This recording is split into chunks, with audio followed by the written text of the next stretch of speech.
nós teremos o começo da construção e os outros atributos do crime, para fechar e continuarmos agora na parte 4, que seria a aplicação da pena. Juntamente com mais alguns vídeos, eu farei mais 3 vídeos, este de construção, o próximo de aplicação da pena e o último que é sobre a lei, o Código Penal visto na íntegra. Então esses são os 3 assuntos para fechar a primeira unidade temática. Então vamos lá.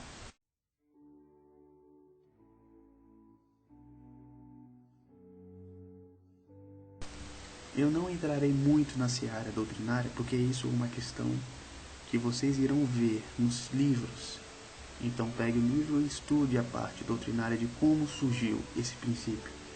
Eu só irei falar o que ele é. A construção é exatamente a ideia política criminal de o crime mais grave engolir o crime menos grave, como por exemplo a lesão corporal. Você terá que passar pela lesão corporal para chegar ao homicídio. Não há como fazer, sem fazer essa escala, não há como. E logicamente você pagará pelo mais grave, que é o homicídio. Espero que tenham entendido como é a lógica. E vamos começar agora com os 2 tipos, que é o tipo de crime progressivo e progressão criminal. O crime progressivo é aquele que eu falei outrora, que para chegar ao crime mais grave, ele precisa passar pelo menos grave, obviamente. Então não precisa eu dizer mais sobre isso, se eu já expliquei outrora. Progressão criminosa acontece quase o inverso, como por exemplo, irei decidir alguma coisa com o meu desafeto, e vou lá na casa dele, querendo só dar um susto nele com uma arma. Só que sem querer eu acabo disparando contra ele, ou por violenta emoção naquela hora eu vou e disparo. Isso é um exemplo de progressão criminosa. Eu fui no intuito de cometer um ato menos grave, só que eu cometi o mais grave. No fim das contas, o resultado foi outro. O delito putativo, que a gente vai falar agora, e na verdade não vamos entrar muito nessa questão, que isso vai ser da segunda unidade, essa questão. Só precisamos saber que o delito putativo é aquilo que a gente imagina ser, um delito imaginário, logo é um fato atípico. Vamos falar agora sobre o crime falho.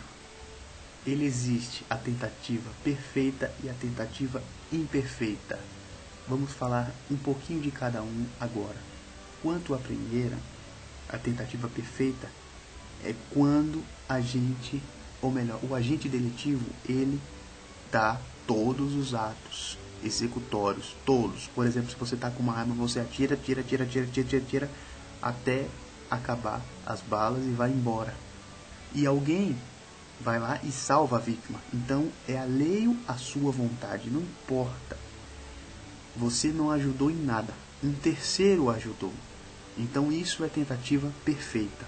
Você foi lá e deu todos os atos executórios, só que alheio à sua vontade e a vítima sobreviveu. Uma tentativa imperfeita já é quase uma inversão. Seria quando você não consegue fazer todos os atos executórios e é impedido. Então, não há uma tentativa perfeita, houve uma tentativa imperfeita de cometer o crime. Vamos falar agora sobre crime exaurido, que já se exauriu, que seria depois da consumação, no intercrimes. Vamos pensar um pouquinho melhor sobre isso, vamos meditar sobre o assunto. O que seria o exaurimento? Seria quando o delito que está descrito lá tem todos os seus atos praticados. Então, temos a norma escrita e a pessoa executa tudo que está escrito lá.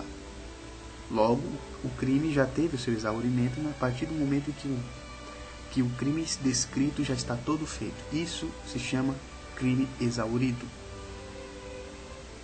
Vamos agora aos crimes simples, privilegiados e qualificados. O crime simples é a sua forma mais elementar, aquela que o legislador colocou lá. em, vamos dizer assim, o principal, o fundamental do crime. Isso é um crime simples. Agora sim eu poderei falar um pouquinho sobre aquela questão outrora do abuso. Essa questão é um crime privilegiado, por uma questão de só o chefe poder fazer isso.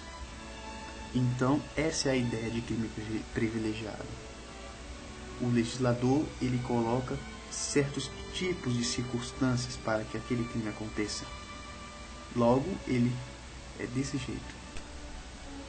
Crimes qualificados são aqueles que têm mais circunstâncias que o fazem ser de valor mais elevado. E isso eu já falei para vocês outrora e não precisa falar muito sobre o crime qualificado, fora os exemplos que estão dentro do material. Também a pena em abstrato ela irá aumentar, logicamente. Crimes de ação múltipla ou de conteúdo variado é muito simples de se entender. Vamos supor a lei de drogas, por exemplo. Lá tem vários dispositivos ligados por uma conjunção ou. Se você praticar qualquer um desses, você já está praticando aquele crime.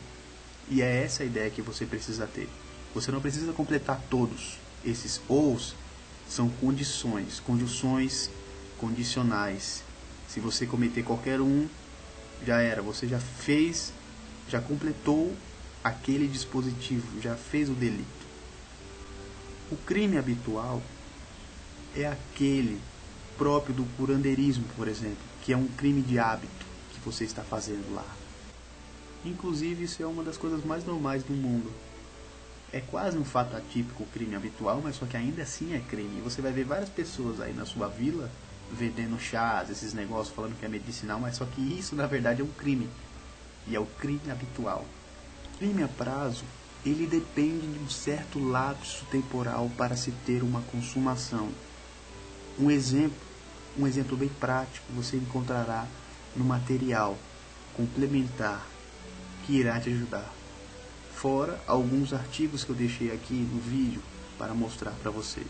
Isso é uma coisa muito importante. Eu sempre deixarei alguns artigos aqui para não atrapalhar o vídeo e para vocês pesquisarem mais sobre o assunto.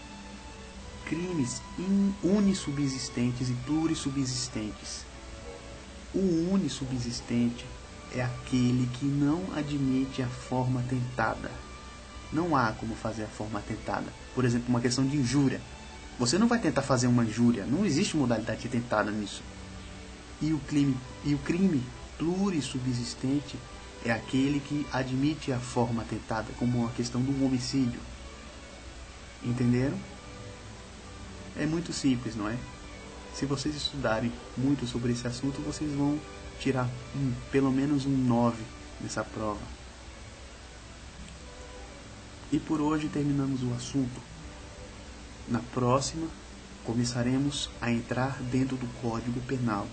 Entraremos dentro da aplicação da pena no tempo e no espaço. Então não percam e até a próxima.